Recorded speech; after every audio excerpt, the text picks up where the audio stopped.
A bonsai artist is no magician. He's more like a chess player, carefully planning moves that will unfold over decades.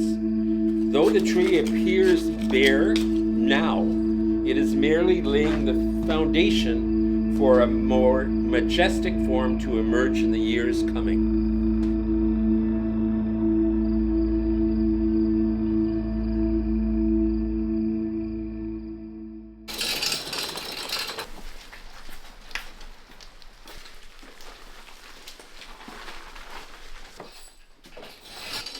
Started when I was 19. Oh, wow. And add another 50, almost 54 years Wow. to that. When I used to work at the botanical gardens, all the little school kids this high would come walking through the bonsai collections, and they'd go, mademoiselle, their teacher. They'd go, yeah, c'est des bonsai, because they all watched Karate Kid, Yeah. and so they knew what it was. Hey YouTube friends, David Easterbrook here. It's been a long time since our last videos, and I'd like to welcome you back. Today we have a new videographer, and I'm really anxious to see this new production. So at the end of this video, send in some of your comments to tell me how you found this new masterclass that we're offering today. Now, it has been a long time that we haven't worked on tropicals, and so today we'll be concentrating on that. But before we get started, I'd like to say thank you, all of you, because apparently on Instagram, there's over 1 million followers and well over 1.1 million on TikTok. So thank you very much for following me. I really appreciate it. And I hope these new videos will be just as enjoyable for you. Thank you. Today's masterclass is on tropical bonsai, something I haven't done since a couple of years ago. And we'll be starting with this ficus. It's called a Ficus microcarpa. And I'd like you to look at the base. We bought this tree especially for this workshop. Now, good potential bonsai don't come cheap, so please, if you haven't done it up to now, please press that subscribe button. That will help us buy more trays so we can offer you better content in these YouTube videos. Now, I just recently purchased this at it was an auction of the Montreal Bonsai Society, and I think a lot of people looked at me with a very strange look when I bought this tree. What the hell is David going to be doing with this tree? Well, I wasn't interested in the upper part of the tree. What interested me, everyone, was look at this. Look at the root base. It's almost 12 inches across. And that's going to be very interesting to create a bonsai. So, too many people, when they're starting with bonsai, start with material that's too young. And it's going to take them half a lifetime to get a good nabari, or a good stout trunk. And one of the things you're looking for most in bonsai is really a very thick trunk, and it tapers quite rapidly into a very thick trunk. So it's always better to start off with older material with a thick trunk in the beginning. So what we are going to do is reduce this trunk in size. Most of this I don't need. Now, I do want to determine the front. What is going to be the front? Because I want to make a narrow cut. Usually I make the cut at the back to hide the pruning scar. So we're going to turn the tree around. Here the tree is quite flat, not very good roots. Right here there's a very thick root that's quite ugly. It's an in-your-face root, and you don't want that. So if we turn up to here, we're getting better already, but I think our very best front is right about here. because we've got all of these interesting young roots. I wanted to show you a ficus that I did a couple of years back and show you the cut that I made at the base here. You can see it was an even larger trunk and how the base was cut across to create taper. And we've reduced the tree from about 12 feet to 3 feet high. We'll be doing the same thing with this tree today. Today we'll be cutting it down, and the soil is very compacted, so we'll be repotting it. So let me move this away and we'll show you how to create a ficus bonsai. We're going to cut it at a slight slant, not too much, because we don't know where the new growth will come out. It will come out. It would have been better to have done this right at the end of June, beginning of July, so the tree would have had all summer to send out new growth. So, there we are. We'll take this out of the way.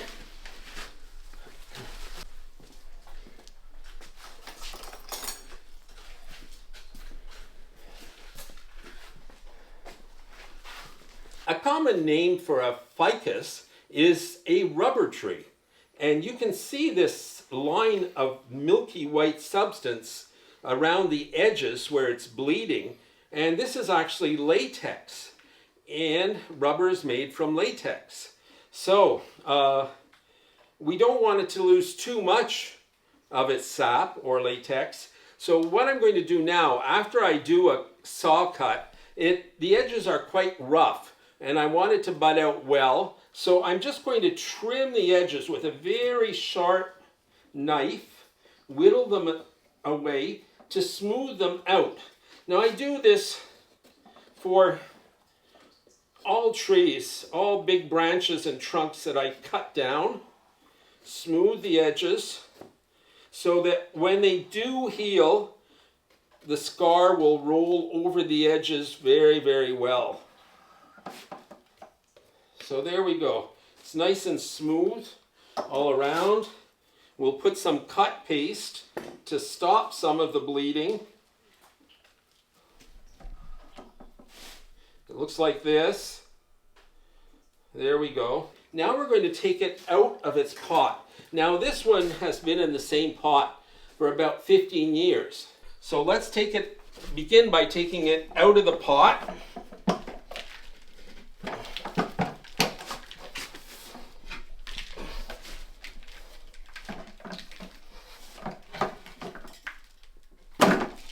So you can see the old root ball, somebody put it in a slightly larger pot and put some new soil around it. But what we're going to do is start by releasing from the bottom first, and then we'll release the edges. So we'll start by taking away some of the soil. Now, this is going to be great for the tree because by removing this compacted old soil and opening up the roots, you're going to be letting new air circulate among the roots. And this tree will be like a phoenix rising from its ashes. It'll gain strength, not in the first few months. Generally, it takes about a year for a tree to fully recover from the stress of repotting, especially if it's a very severe repotting like this one. So we're going to put the tree on its side and start by opening up. Just remove some of this drainage material.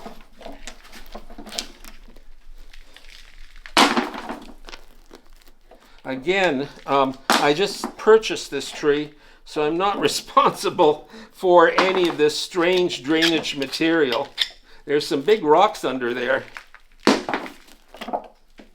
That's a strange looking rock there.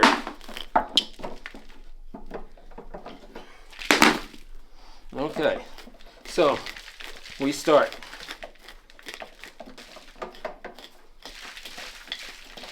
Now, when it's the first repotting, I generally try to remove all of the old soil. Not if it's a collected tree, because they're very weak usually. But if it's a nursery tree or a field-grown tree, I generally try to remove as much as possible with deciduous trees, not with conifers. I tend to remove as much as possible the original soil, because this soil becomes very compact in a bonsai container. So we'll be removing some big roots, trying to keep as many feeder roots as possible.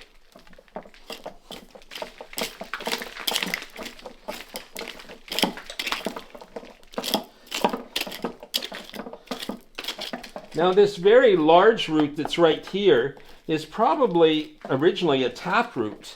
Maybe this tree was actually grown from seed. You can see the size of this root. It looks like a giant turnip under the ground here. And before we cut it all off, I'm going to have to see how many feeder roots, how many other roots I have. Because often you can make a mistake. You can cut the whole thing off, and then every single root will fall off with it. So you have to be very, very careful before. You have to open the roots up and see where the roots are coming from before you make such a drastic move. Actually, the soil of this tree is not that bad. Somebody actually did a relatively good job of repotting it. The soil has been changed. So maybe what I heard is not true. Sometimes the soil can be as hard as concrete, but so far so good.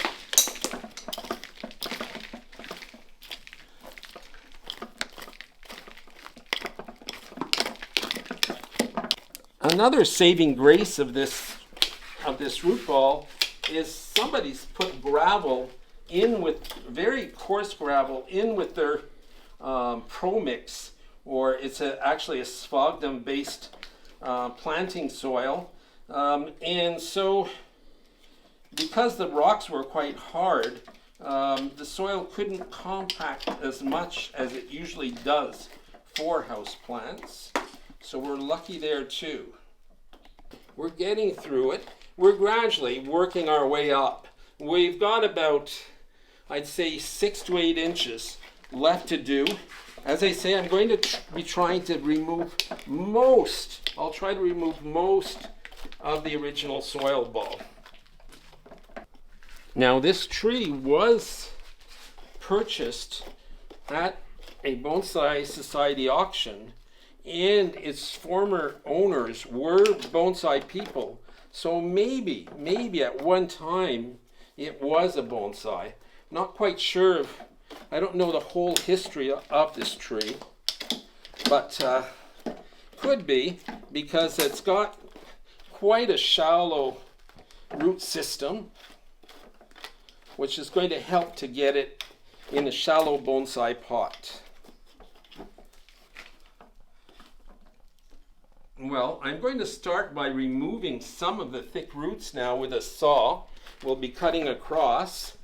Now, the fact that we cut most of the living foliage will relieve the stress caused by cutting roots. So here is that enormous root, and we're going to cut it off quite short. What you do want to look for is feeder roots. You see, we have some fine feeder roots right here coming off of the main root. If there were no side roots, if there was no secondary roots and we cut it off, the whole root would die. But in this case, we look for secondary roots and cut just under them. So the cut always has to be facing downwards. So here's one of the roots that we've cut off. Now, generally, you can't do root cuttings of ficus, but I have succeeded once or twice. So somebody could actually keep this, put a bit of cut paste here, and plant it in a pot. and possibly hope for new growth. Later on, I'll show you a root from another ficus that I planted, and it's sending out new shoots. Here is a ficus microcarpa, like the last one. I did cut a root, and as you can see, the root is sending out new growth. Now, it's going to be quite a few years until this grows up and becomes a bonsai, but in the meantime, we'll be able to wire it and create a beautiful shape with it. So keep the thick roots and try to create root cuttings from them. So we'll take off a bit more soil and then cut other roots.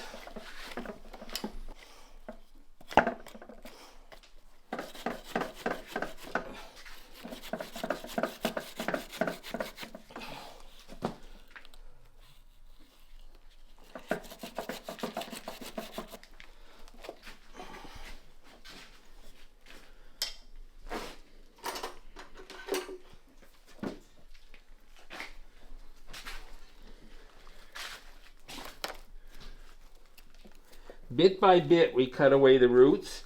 We're trying to save as many feeder roots as possible, so I don't want to cut right across the bottom.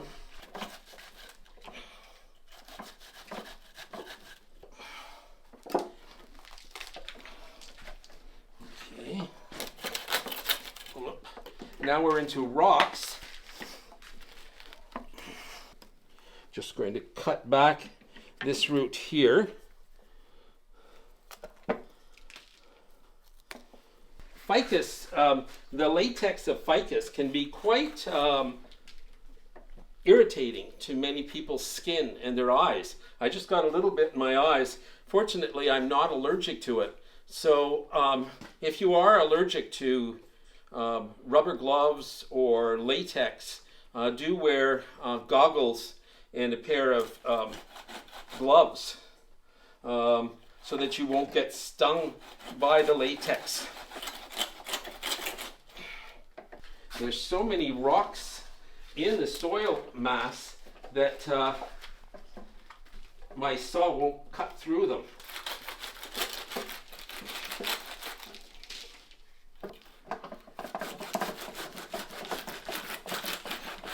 Now we're through. We're through.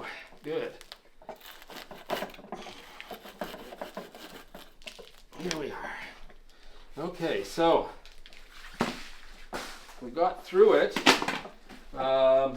You can see how now it's very compact.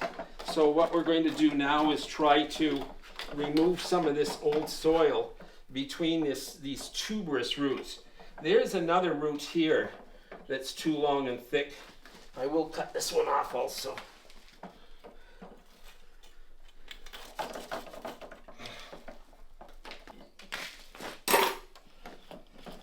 Now we're trying to remove as much of the old soil as possible.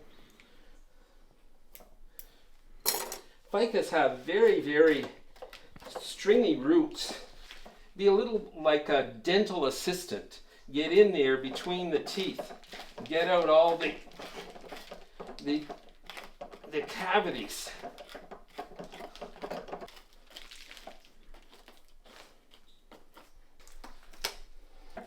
I haven't turned it upside down and worked out the soil from the top, which I'll be doing in just a few minutes. As I said, I'd like to remove as much of the original soil as possible, because the original soil is sort of they call it pro-mix here. It's mostly sphagnum peat mixed in with a bit of vermiculite and some perlite. And that type of soil is mostly for growing fast-growing annuals. It clogs up after a short while in a pot. So it's not the best soil mix to use for bonsai. In fact, I would try to avoid it at all costs. You want to have a very coarse soil mix, well draining. Okay, so now we're going to turn it.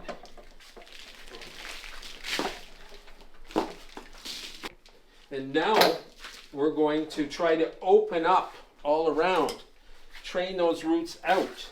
What we do want to do, if possible, is remove some soil right up to our trunk so that the roots will be able to breathe again. Now, you wouldn't try this with a conifer because they don't like having all the soil removed from the roots. But in the case of conifers, I open up a few, about 3 pie-shaped wedges right up to the trunk. I don't remove all the soil like on this tree. Now this long spiraling root, eventually if it had stayed in the pot a long time, it would have grafted on and become part of the trunk. But I really don't like it. It's long and it's ugly, so it's going to come off.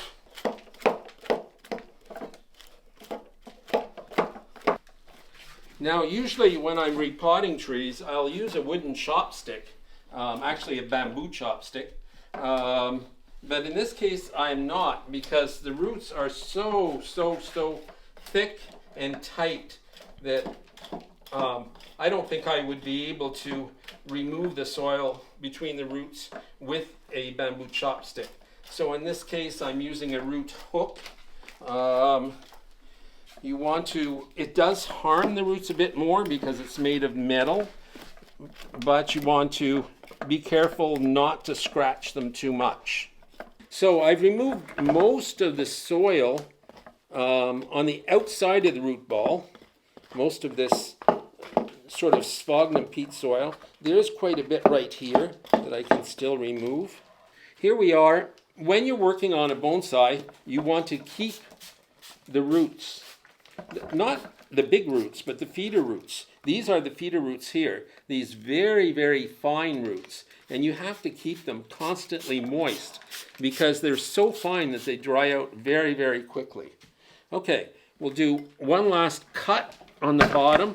Make sure that we can get it flat. And then we'll get started on the repotting.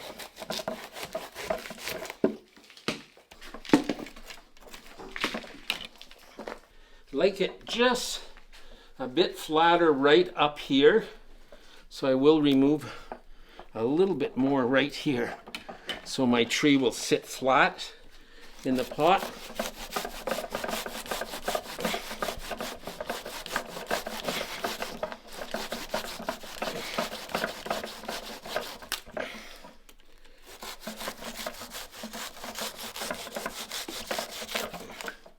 We've still kept an enormous amount of feeder roots, so we can be assured that the tree will survive without any problem at all. Let's see. It's a little bit high right here and here, so I will just shave off a little bit right here.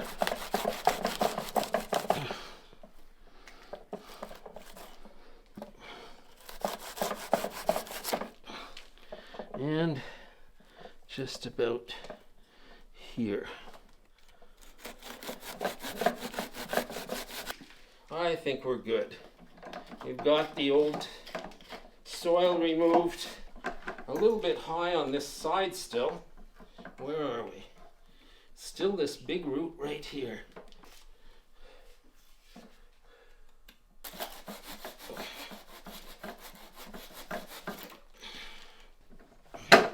That's better. That's better. Okay. So, I think we'll be able to get it in the bonsai pot right now. Just one last go over to open up the roots a little bit more, remove the last of the original soil so that I can get bonsai soil in the place of this old organic matter. Now I'm going to remove the soil from the table here. I'll take a break to just clean up, and we'll be back to show you the repotting of this tree.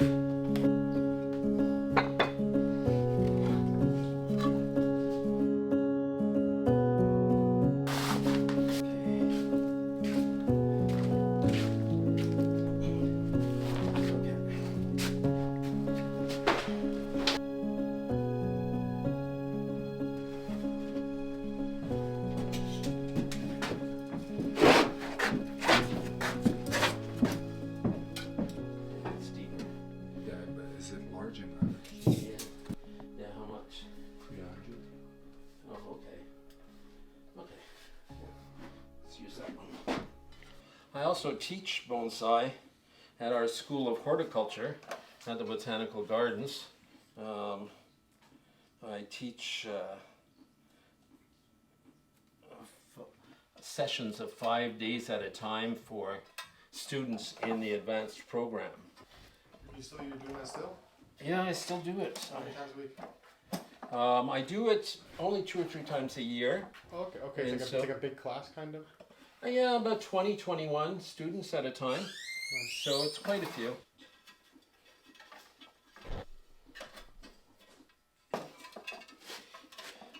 As you can see, I've covered the holes with screening to prevent the soil from running out. And we're going to put a coarse layer of bonsai soil on the bottom.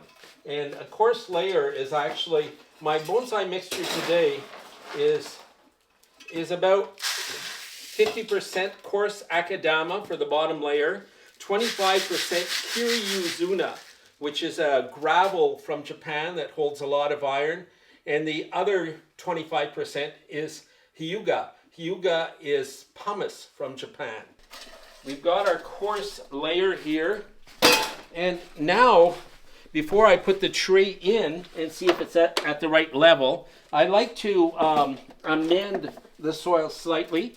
So I'll put in about 2 tablespoons of slow-release fertilizer. This here is bonsai fertilizer that comes from thebonsai.supply.com.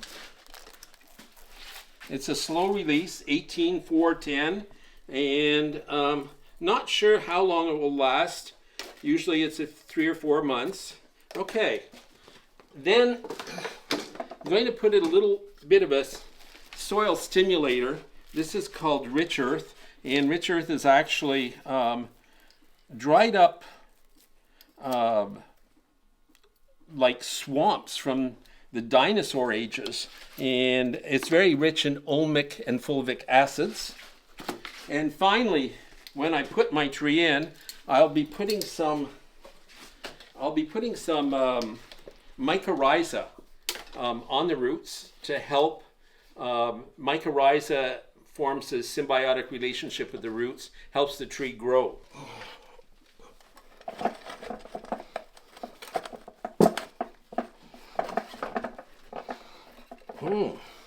It's tight, so I'll just remove a little bit from the side here.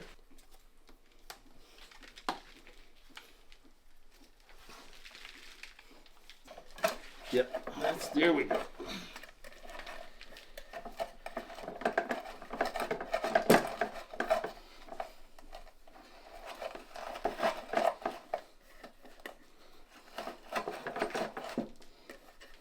Now we've got to get it anchored into the pot. I like to anchor it using chopsticks, and so it's actually bamboo stakes, and they're driven through the root system, and the anchoring wires will attach to that. So I'll just find a space between the roots where I can drive this stake in the side.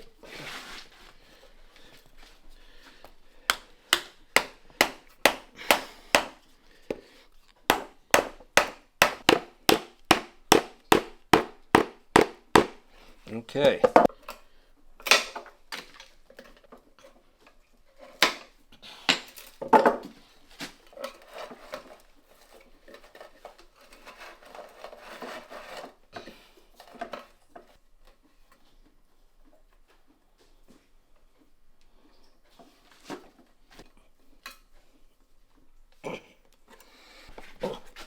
Okay, it's a classic way of tying trees in Japan, especially trees that are going to be exhibited.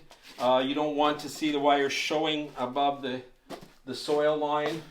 So now we'll just sprinkle a little bit of mycorrhiza on the feeder roots. Make sure this tree is given every chance to grow and thrive. Okay.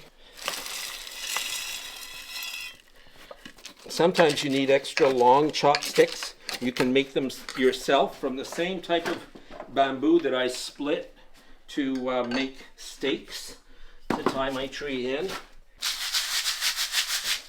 Now again, this was all pre-sifted, but I just like to, very last time, get out all the dust.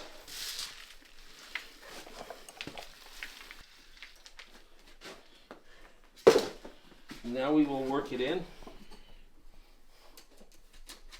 The technique to working the soil in is to use a chopstick and sometimes your fingers to work the new bonsai soil between the roots. You cannot leave any spaces. If there's any empty spaces, the roots will dry out and die there, and the water will run through too quickly. So you have to fill every nook and cranny between the roots with soil.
So this is the final result. You can see what was removed today.